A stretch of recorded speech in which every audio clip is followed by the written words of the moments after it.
اور اس وقت صورتحال یہ ہے کہ صرف 12 پاکستانی جو ہیں وہ خوش نصیب ٹھہرے ہیں جو یونان پہنچے ہیں، لیکن کیا یہ جو 12 پاکستانی ہیں اس سارے سانحے کو، اس سارے واقعے کو کیا بھول پائیں گے؟ یہ کبھی نہیں بھول پائیں گے۔ شاید ایک گلٹ جو ہے ان کے اندر رہے گا،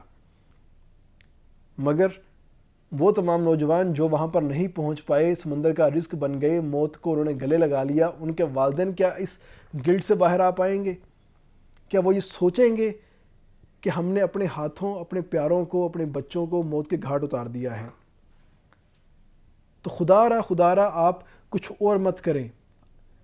20 لاکھ روپے سے 35 لاکھ 40 لاکھ روپے لگا کر آپ اپنے بچوں کو باہر بھجواتے ہیں اور مرحلہ وار ان کو رقم جو ہے وہ بھیجتے ہیں، اور آگے جا کے بھی زندگی بالکل آسان نہیں ہوتی، وہاں جا کے ان کو وہاں کی سختیاں الگ سے برداشت کرنی پڑتی ہیں۔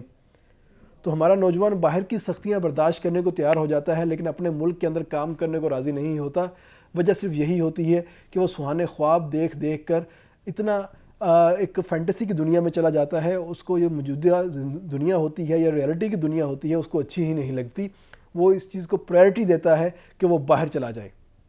اور رزلٹ یہی نکلتا ہے کہ کوئی جنگل میں مارا جاتا ہے، کوئی پہاڑوں میں مارا جاتا ہے، جو بچ جاتا ہے وہ سمندر میں مارا جاتا ہے، اور جو تھوڑے سے بچتے ہیں وہ ساری زندگی اسی گلٹ کے اندر رہتے ہیں کہ ان کے ساتھ آئے ہوئے لوگ جو ہیں وہ مارے گئے ہیں، اور اس کے بعد اگر ان کے اوپر کوئی خوشحالی آتی بھی ہے تو وہ خوشحالی ان کو خوشی نہیں دے پاتی۔ تو بہتر یہی ہے کہ اپنے بچوں کو ایسے کسی بھی ایجنٹ کے ہاتھوں ورگلانے سے محفوظ رکھیں۔ اگر کوئی بھی ادارہ آپ سے تعاون کی مدد مانگتا ہے، ریکویسٹ کرتا ہے، تو اس کے ساتھ تعاون کرے تاکہ ایسے ایجنٹس کو گرفتار کروایا جائے۔ وجہ یہ آتی ہے کہ جب والدین کو پتہ ہوتا ہے کہ ان کا بچہ ایجنٹ کے تھرو جا رہا ہے تو اس وقت تک اس ایجنٹ کا نام وہ کسی بھی ادارے کو نہیں بتاتے، اس کی ہوا تک خارج نہیں کرتے کہ کہیں ہمارا بچہ یورپ جانے سے کہیں رہ نہ جائے۔ لیکن جب ایسے واقعات ہو جاتے ہیں تو پھر وہی والدین اداروں کے پاس جاتے ہیں اور ان کو بتاتے ہیں کہ ہماری بستی سے اتنے بچے چلے گئے ہیں۔ اس وقت اگر ہم سینٹرل پنجاب کی بات کرتے ہیں جس میں وزیر آباد، گجرانوالہ، گجرات، سرائے عالمگیر، جہلم اور راولپنڈی کی اگر بات کرتے ہیں، کوٹلی ستیاں، اس کے بعد کشمیر کی بات کرتے ہیں، تو ایجنٹوں نے دیہات کے دیہات، گاؤں کے گاؤں خالی کر دیے ہیں، ایک ایک دیہات کے اندر سے کروڑوں روپے لے کے لوگ نکلے ہیں۔ جب اتنی بڑی ٹرانزیکشنز ہو رہی تھی، کیا اداروں کو پتہ نہیں چل رہا تھا؟ کیا پاکستانی گورنمنٹ نے یہ جو سارا معاملہ ہوا ہے اس کے اوپر اقوام متحدہ کے اندر یونان کی اس بے حسی کے اوپر کوئی سوال نہیں اٹھایا ابھی تک؟ سوگ کا اعلان تو کر دیا ہے، لیکن ان تمام تر چیزوں کو ختم کرنے کے لیے کوئی لاہے عمل اپنایا ہے؟ ابھی تک نہیں اپنایا۔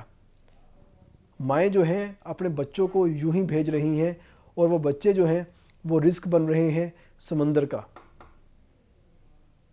کیونکہ ان کو یہاں پر نہیں رہنا، وہ یہاں کے سسٹم سے کافی حد تک باغی ہو چکے ہیں، ان کو وہاں کی دنیا نظر آتی ہے، اور جو وہاں پر لوگ ہوتے ہیں ان کو بتاتے ہیں کہ ڈنکی کی صرف تھوڑی بہت جو تنگی ہے وہ آپ کو دیکھنی پڑے گی، اس کے بعد یہاں پر عیش ہی عیش ہے، جبکہ وہاں پر بھی جا کے عیش نہیں ہوتی۔ ہم لوگوں نے اپنے حصے کی سٹرگل یہاں پر کر لی ہے، 25 سال 30 سال کی عمر تک ہم یہاں پہ سٹرگل کر چکے ہیں، لیکن اگر ہم وہاں پر جائیں گے تو ہمیں وہاں پر دوبارہ پھر سے سٹرگل کرنی پڑے گی زیرو سے۔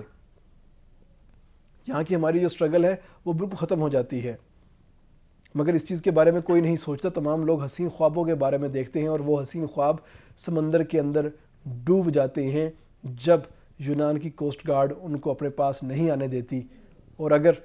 پاس آنے بھی دیا جائے تو جب ان کشتیوں سے لوگوں کو اتارا جاتا ہے تو ان کشتیوں کے اندر بیشتر لوگ ادھ مرے ہوئے ہوتے ہیں، اور کچھ لوگ بھوک اور پیاس کی وجہ سے پہلے ہی مر چکے ہوتے ہیں، کیونکہ جو رپورٹس آ رہی ہیں اس کے مطابق کشتی کے اندر